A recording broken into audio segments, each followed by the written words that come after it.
I'm Thomas Reiner, the Lean Farmer. Welcome to another short video from Farming Outside the Box.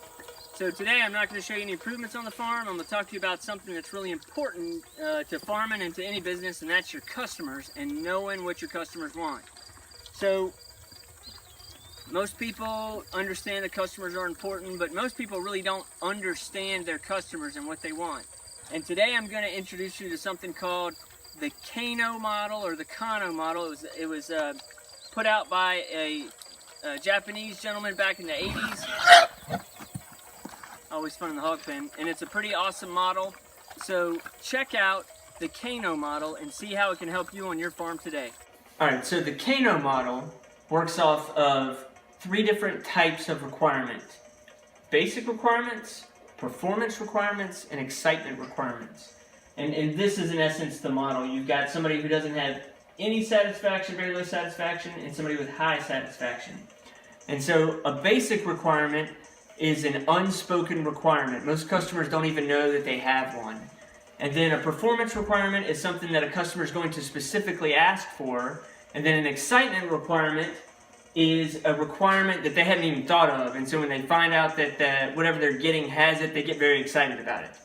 And so to kind of give you some examples of how this works, if you go buy a car and you sign on the dotted line and there's all the information there, one of the things you don't ever say when you're negotiating, you're haggling over the car, you don't say, I want to make sure that car has 4 wheels on it. That's a basic requirement. It's understood that it has to be there. A performance requirement would be something like, hey, I want this car to have leather seats. And so it's something that a customer knows about and they're asking for, but maybe it doesn't come on all models. So they're saying, I want it to have leather seats. And then excitement, that would be like, think back to the first time that you could actually charge your cell phone in the car you had, and you were like, wow, this is awesome. That would be excitement. And what's fascinating about these 3 requirements are, if you misunderstand the basic requirements and you miss something on a basic requirement, you're going to have a very unhappy customer. Okay? If you can nail the basics, and then you can sometimes deliver on something that they're asking for, then you have a pretty happy customer. And then if you can nail the basics, get them what they're asking for, and then give them something they didn't even think about, then you're going to have a very satisfied customer. And interestingly enough, all products, things that you sell, go through each 3 of these life cycles. So for example, in the 50s when you went to buy a car,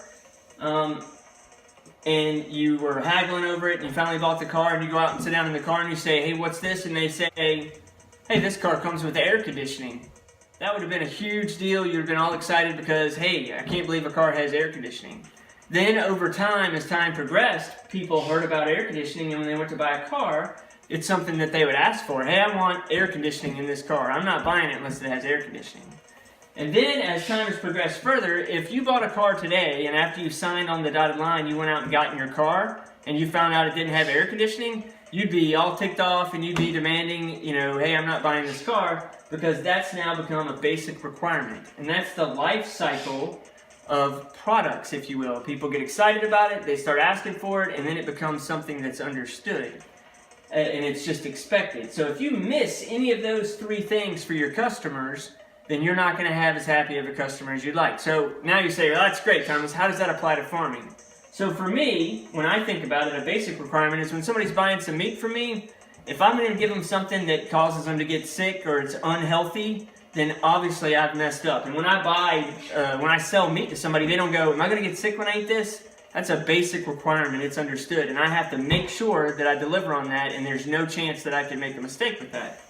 A performance requirement might be a specific type of cut that they want coming out of their pig or their cow, and it's something that they like that maybe other people don't like, and I'm willing to give that to them and they can't get it anywhere else. That would be something performance-wise. And an excitement requirement, I'm still learning about my customers, I'm still trying to understand them, and I think that never stops. But for me, an excitement requirement would be most people that sell directly to a consumer, they make that customer buy like a whole cow or a whole hog or a half a cow or a half a hog. Well, most people don't want to go buy a whole cow or a half a cow. They don't have anywhere to put that. So one of the things that we did is we said, hey, we will basically sell you a pound of meat, and we'll sell you all the way up to an entire cow. You just pick what you want. And we've had a lot of people get really excited about that. And the other reason why I like that is because I'm not selling them something where they have to overproduce and store all this inventory in their refrigerator. They can just get it on a as-needed basis as they like it. So that would be an example of excitement when it comes to farming.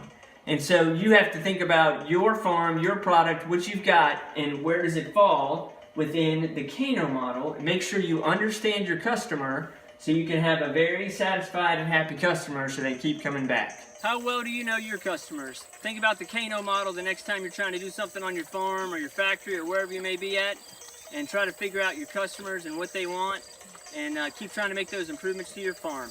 Thanks again for watching another short video from Farming Outside the Box.